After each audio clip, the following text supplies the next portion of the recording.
कहलाती है, ठीक है। वो जो है जैसे आकाश में हम जो भी चीज़ों को देखते हैं रात में ही दिखता है ना, वो चीज़ दिन में दिखता है नहीं। तो जब शाम होती है और हम आकाश में बहुत सारी चीज़ों को चमकते हुए देखते हैं ना, ठीक है, उसके साथ साथ हम उसमें चांद को भी देखते हैं। चांद देखे हो? चांद जो है ना अलग अलग आकार का होता है, रोज अलग अलग आकार का, अपना आकार जो है ना वो बदलता रहता है। तो जिस दिन हम पूरा चांद को देखते हैं, ठीक है, जिस दिन पूरा चांद को देखते हैं उस रात को हम लोग पूर्णिमा बोलते हैं, ठीक है। यानी जिस रात को पूर्ण चांद देखते हैं उस रात को क्या बोलते हैं? पूर्णिमा, ठीक है, पूर्णिमा। क्लियर है? जिस रात को पूर्ण चांद यानी पूरा चांद को हम देखते हैं, चांद पूरा रहता है एकदम गोल, ठीक है, उस रात को क्या बोलते हैं? पूर्णिमा, या उसी को बोलते हैं पूर्ण चंद्रमा वाली रात, ठीक है। ध्यान से समझो मैं, ठीक है। देखो आकाश में हम बहुत सारी चीज़ों को देखते हैं और उसके साथ ही हम चांद को भी देखते हैं, ठीक है। चांद रोज अपना आकार बदलता रहता है, वो अलग अलग आकार का दिखाई देता है। तो जिस रात को पूरा चांद दिखता है, पूरा चांद, ठीक है, एकदम गोल, उस रात को क्या बोलते हैं? पूर्णिमा या पूर्ण चंद्रमा वाली रात, ठीक है।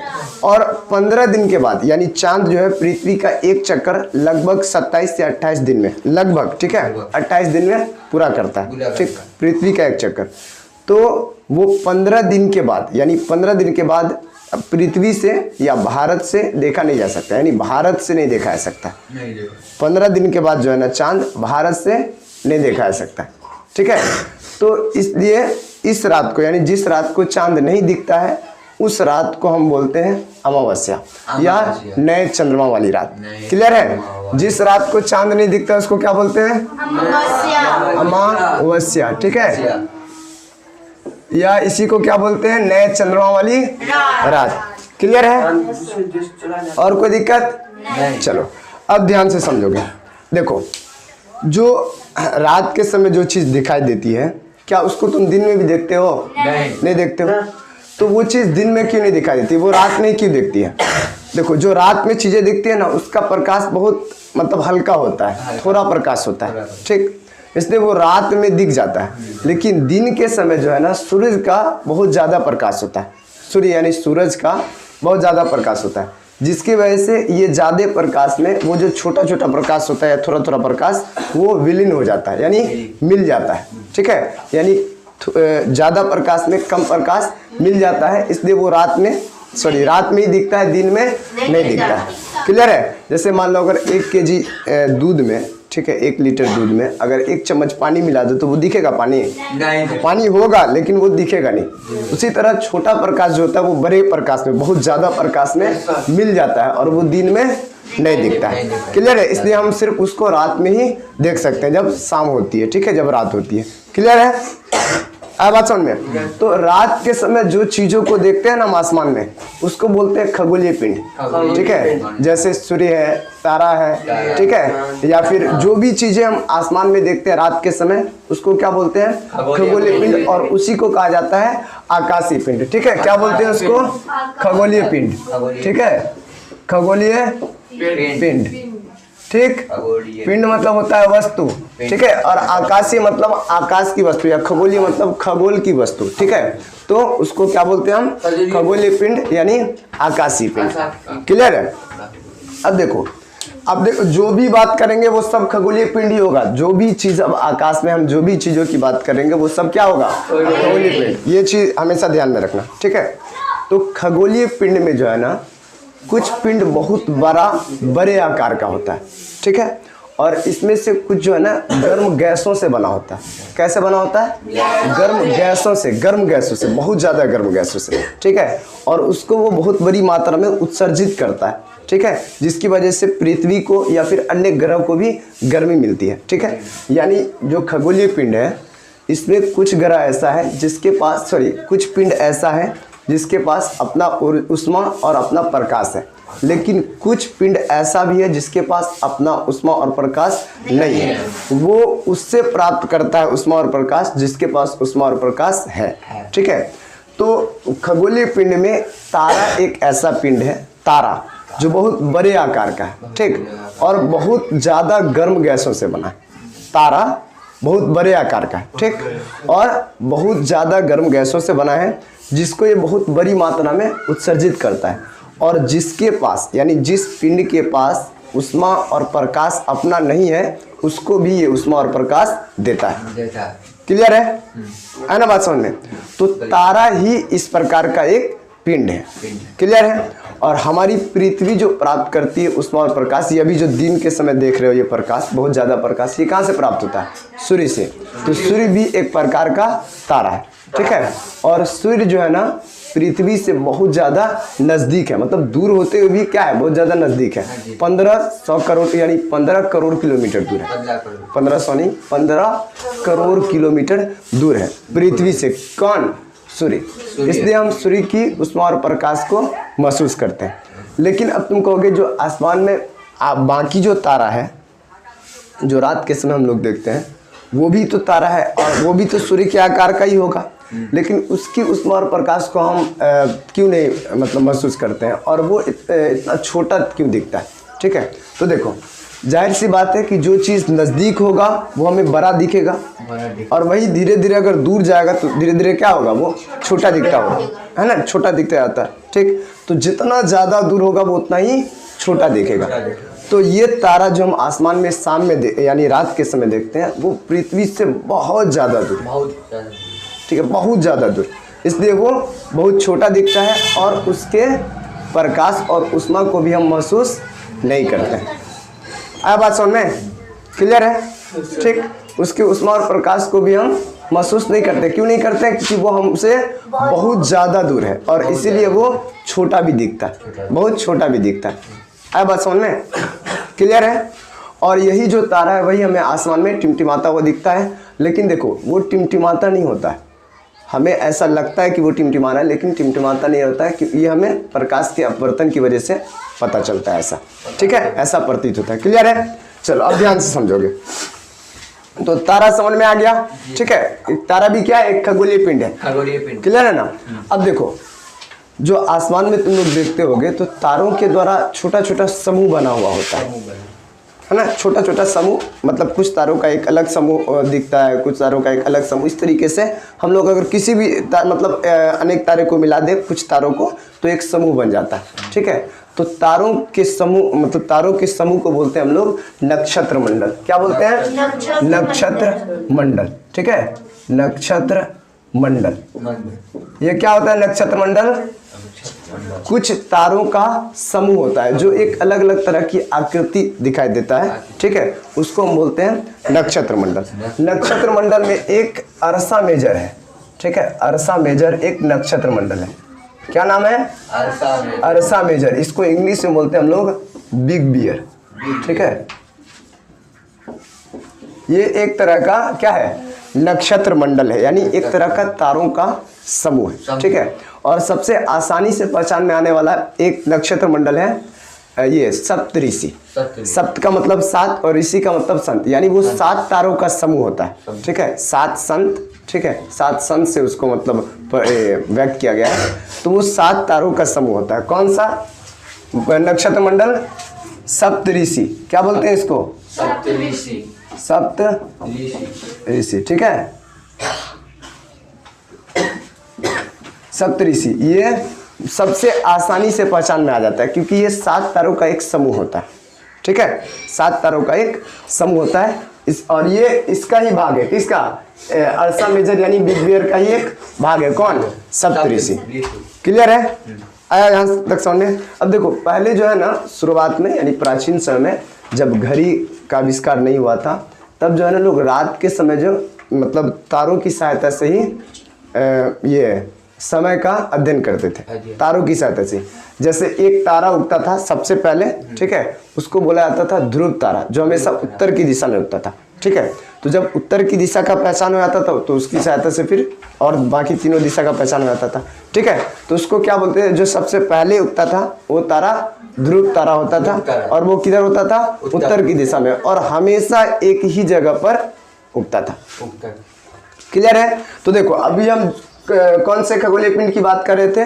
जिसके पास अपना प्रकाश और अपनी ऊष्मा है, ठीक है। लेकिन अब हम जो बात करेंगे, अब कुछ वैसा भी पिंड है जो इससे यानी जो तारा होता है उससे छोटा है, ठीक है, और उसके पास अपनी ऊष्मा और प्रकाश नहीं होता है। वो किससे प्राप्त करता है? तो तारों से प्राप्त करता है। तो ऐसा जो खगोलीय पिंड होता है उसको हम ग्रह का नाम देते हैं। कुछ ग्रह भी है, कुछ उपग्रह भी है, ठीक है, कुछ क्षुद्र ग्रह भी है और कुछ उल्का पिंड भी है, ठीक है। ये सबके पास अपना ऊष्मा और प्रकाश नहीं होता। ये कहाँ से प्राप्त करते हैं? सूर्य, तारा से, ठीक है, और विशेष रूप में सूर्य से, क्योंकि सबसे नजदीक का तारा जो है वो सूर्य ही है, तो सूर्य ही ने सबको देगा। बाकी जो है बहुत दूर है तो उसका कोई प्रभाव इस सब पे नहीं पड़ता, बहुत कम यानी नगण्य प्रभाव पड़ता है। क्लियर है? तो अब हम जो आगे बताने जा रहे हैं वो खगोलीय पिंड कैसा है? छोटे आकार का है और उसमें जो है कोई भी अपना और उस मतलब प्रकाश और ऊष्मा नहीं होता है, ठीक है, बल्कि वो तारों से प्राप्त करता है। क्लियर है? तो ऐसे खगोलीय पिंड में सबसे पहला है ग्रह। क्या है? ग्रह, ठीक है। ग्रह यानी प्लानेट। क्लियर है? देखो ये ग्रह जो है, प्लानेट जो है ना, ये ग्रीक भाषा के एक शब्द प्लेनेटाइज से निकला है। किससे निकला है? प्लेनेटाइज। देखो प्लेनेटाइज से, ये प्लेनेटाइज है, ठीक है। इसका मतलब होता है परिभ्रमक। हल्ला नहीं करो। परिभ्रमक क्या है? परिभ्रमक। परिभ्रमक का मतलब होता है चारों ओर घूमने वाला, ठीक है, यानी चक्कर लगाने वाला। जैसे ऐसे देखो, कोई चीज वस्तु है बीच में, इसके चारों ओर इस तरह से घूमने वाला, ठीक है, इसको बोलते हैं परिभ्रमक। क्लियर है? परिभ्रमक यानी परिभ्रमक का मतलब होता है चारों ओर घूमने वाला, ठीक है। तो प्लेनेटाइज का अर्थ क्या होता है? परिभ्रमक। परिभ्रमक मतलब चारों ओर घूमने वाला। तो ये ग्रह जो है ना, ग्रह ये भी चारों ओर घूमता है। किसके चारों ओर? सूर्य के चारों ओर। ग्रह जो है ये सूर्य के चारों ओर घूमता है। क्लियर है? समझ में आ गया? इसको क्या बोलते हैं हम? सूर्य के चारों ओर घूमने वाले को परिभ्रमक या ग्रह। और ये परिभ्रमक होता है यानी सूर्य के चारों ओर घूमता है। क्लियर है? अब देखो हमारी पृथ्वी जो है ना, ये भी एक ग्रह है, ठीक है, जिस पर हम रहते हैं, ये भी क्या है? एक ग्रह। क्लियर है? इतना समझ में आ गया? चलो अब देखो आगे, इसको मिटा दिया तक, ठीक है। अब हम यहाँ से सौर मंडल समझेंगे, ठीक है, सौर मंडल। क्लियर है? चलो अभी तक सौर मंडल नहीं देखे हो। अभी जो आकाशीय पिंड हम लोग देख रहे हैं, मतलब आकाश में कौन कौन से पिंड है, क्या हुआ? नहीं, ये इसको नोट नहीं करना है अभी, जब हम आगे बताएंगे ना उसको नोट करना है। यहाँ तक तो लगभग सबको समझ में आ ही गया होगा। पूर्णिमा हम रिपीट कर देते हैं, ठीक है। पूर्णिमा कौन सी रात होती है? जिस दिन पूरा चांद दिखता है, ठीक। अमावस्या उस दिन को, उस रात को बोलते हैं जिस रात में चांद नहीं दिखता है। यानी चांद अगर आज दिखा हमें तो 15 दिन के बाद वो चांद नहीं दिखता है, ठीक है, तो वो अमावस्या कहलाती है। वो रात क्या कहलाती है? अमावस्या, यानी नए चंद्रमा वाली रात। क्लियर है? अब देखो खगोलीय पिंड क्या होता है? रात के समय आसमान में हम जो भी चीजों को देखते हैं, जो भी चीज हो, ठीक है, तारा हो, चांद हो या कोई भी चीज हो, वो सब क्या होता है? खगोलीय पिंड, या इसी को हम लोग आकाशीय पिंड बोलते हैं। क्लियर है?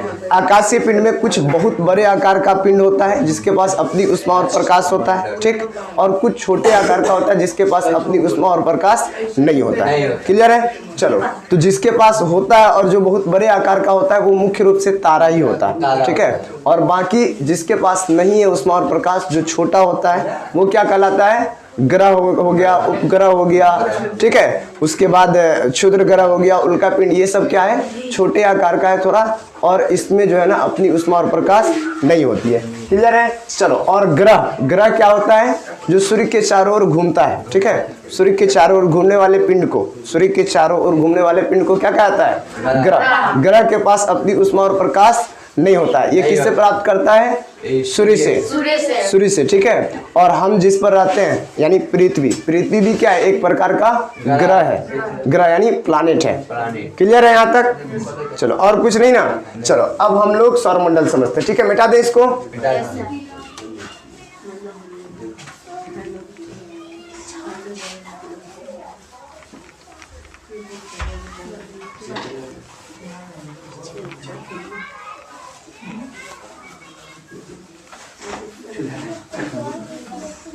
हम इधर लिखते हैं, थोड़ा सा तुम लोग को समझ में आएगा। सौर मंडल, ठीक है। अब आगे देखो, आगे ध्यान से समझोगे। सौर मंडल, ठीक है।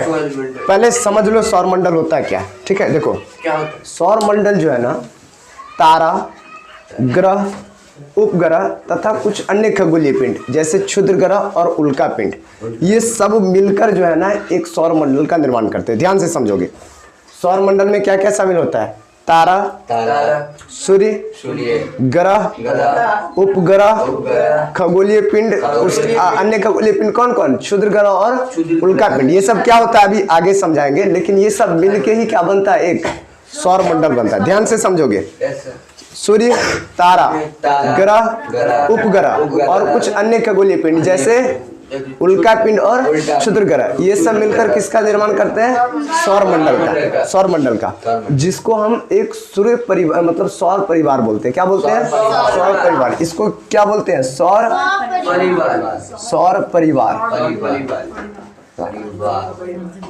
परिवार, ठीक है। सौर परिवार, और सौर परिवार का एक मुखिया होता है, ठीक है। इसका मुखिया किसको बोलते हैं? सूर्य को। सौर परिवार का मुखिया किसको बोलते हैं? सूर्य को। क्लियर है यहाँ तक? ठीक है। सौर मंडल में कौन कौन चीज आ गया? सबसे पहले सूर्य, उसके बाद ग्रह, उसके बाद उपग्रह, उसके बाद और खगोलीय पिंड कौन कौन? उल्का पिंड और क्षुद्र ग्रह। तो अब इस सब को हम बारी बारी से समझते हैं। क्लियर है? चलो सबसे पहले हम सूर्य को पढ़ते हैं, ठीक है। सूर्य के बारे में थोड़ा सा जान लो। देखो ध्यान से, सूर्य जो है ना सौर मंडल का सबसे बड़ा सदस्य, तब नहीं मुखिया है। जो गांव घर में जो सबसे बड़ा होता है उसी मुखिया क्या होता है? जो सबसे बड़ा है नहीं होता मुखिया, ठीक है। तो ये जो है ना सौर मंडल के एकदम बीच में होता है। जैसे यहाँ देखो एकदम बीच में, ठीक है। हल्ला नहीं करोगे, ठीक है। और बाकी जो भी होता है वो सब इसके चारों ओर होता है, ठीक है।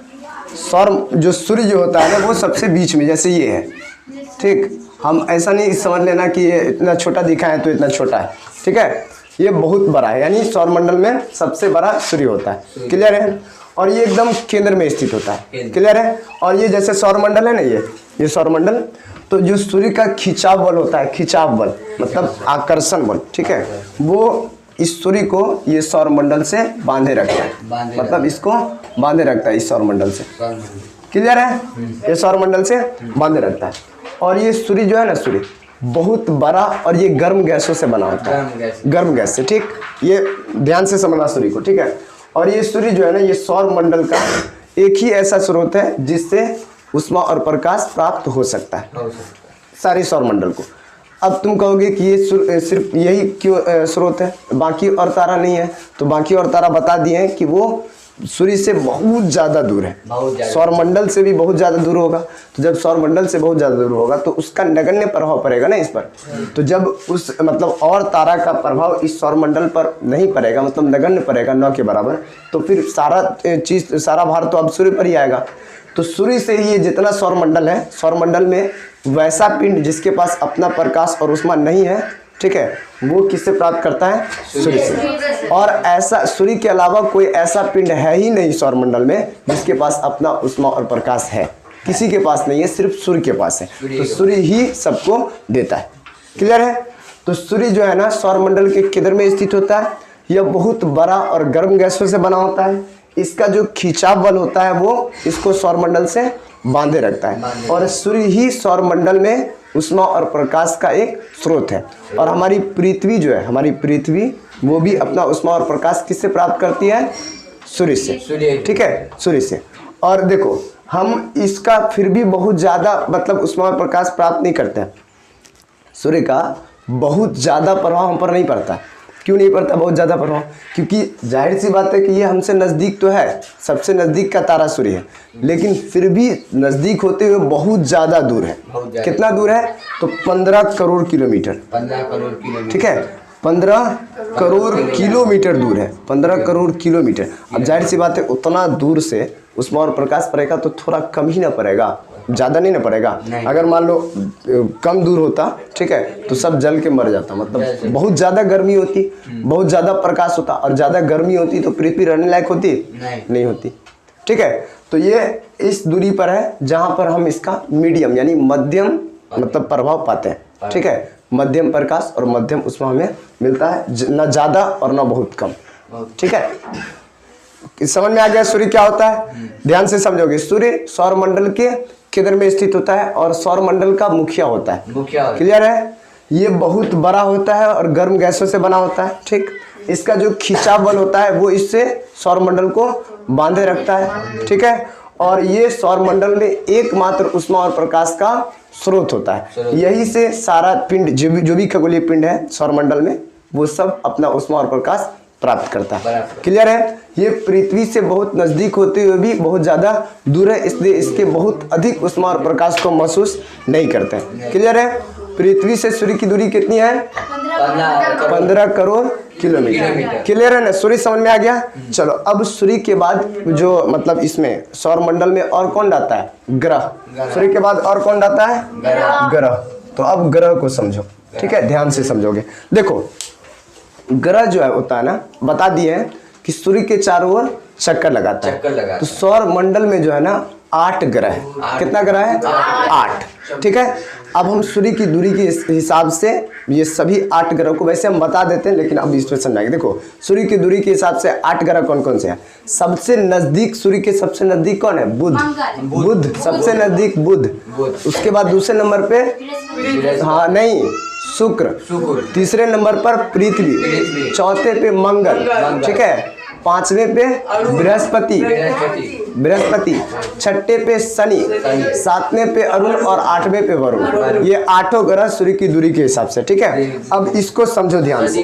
ठीक है, चलो इसको मिटा दे। अभी रुक जाओ, ये सूर्य को क्या नोट करोगे? हम अब इसको नहीं मिटा रहे हैं, बताइए। ठीक है, देखो ध्यान से देखो।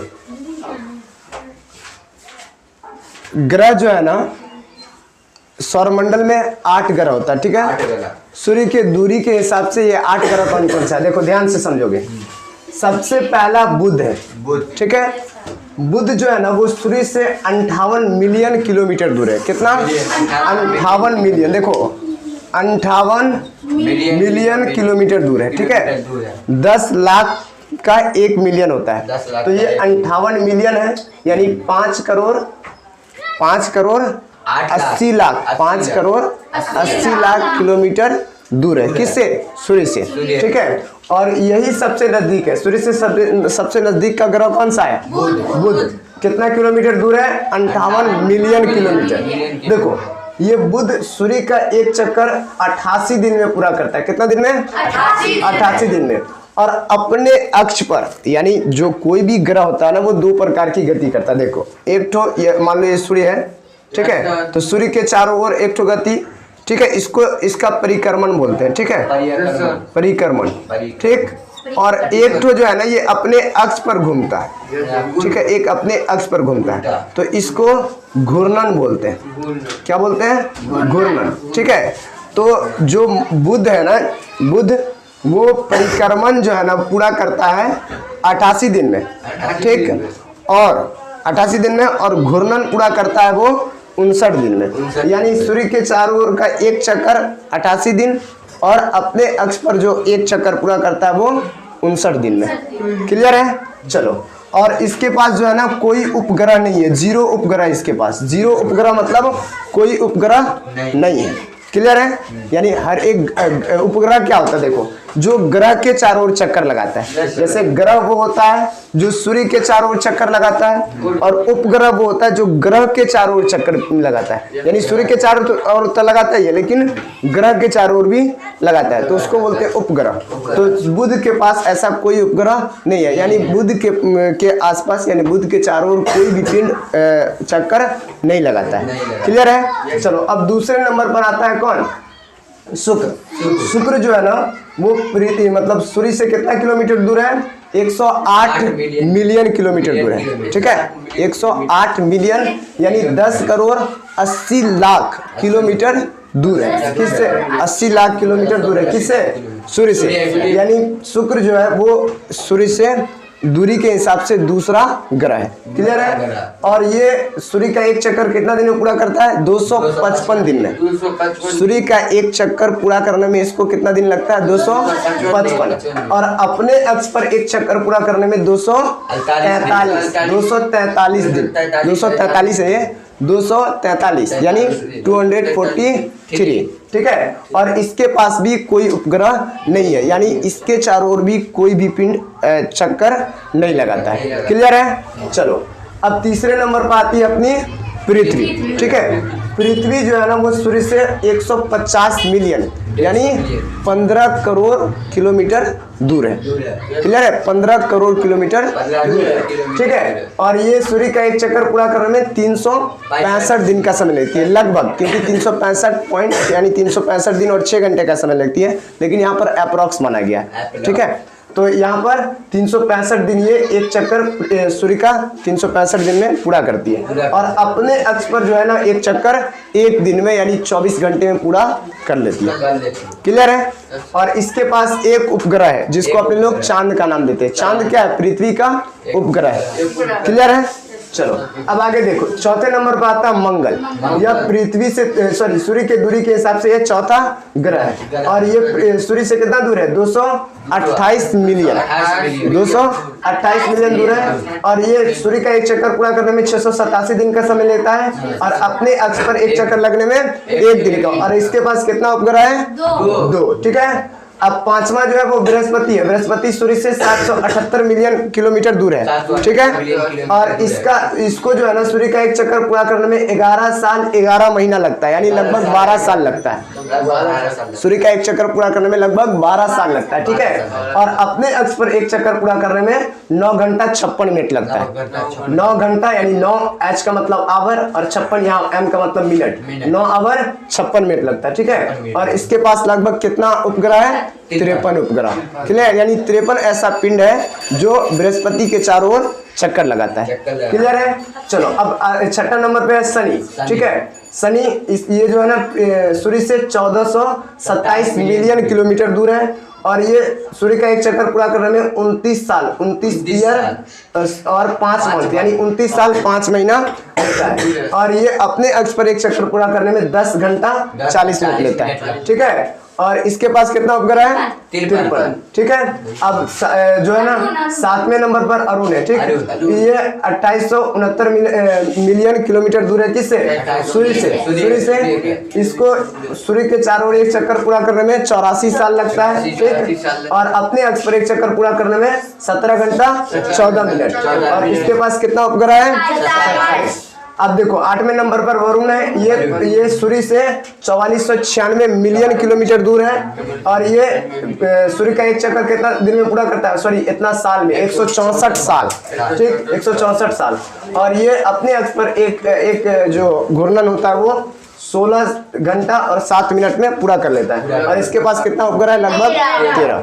क्लियर है? यहाँ तक ग्रह हो गया क्लियर। ठीक है? अब जो है ना इसमें अपने लोग को पृथ्वी को मुख्य रूप से जानना है, क्योंकि अपने लोग का चैप्टर का नाम क्या है? सौरमंडल में पृथ्वी। तो अब अपने लोग पृथ्वी को जानते हैं। ठीक है? समझ में आ गया? चलो इसको मिटा दें अब, लेकिन तुम लोग नोट करोगे ना इसको तो हम रहने देते हैं। ठीक है? मिटाते नहीं है।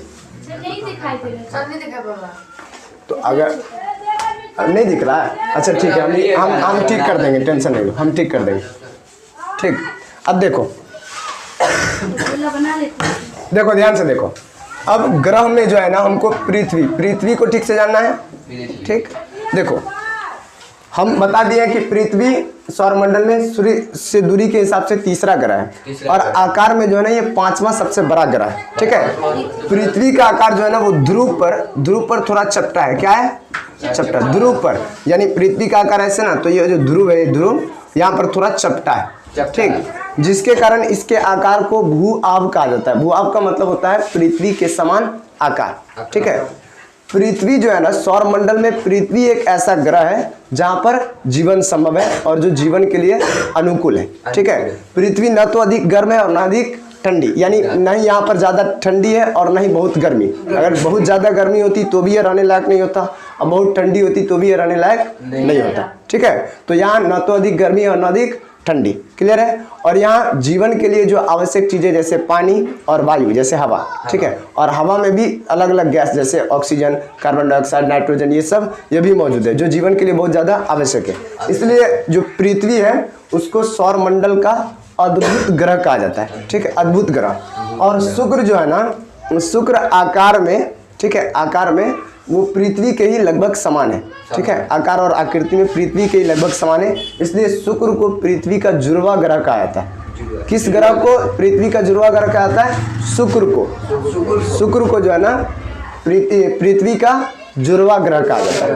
क्लियर है। अब देखो, पृथ्वी को जो है ना अंतरिक्ष से देखने पर, यानी आकाश से देखने पर पृथ्वी जो है ना नीली दिखाई देती है।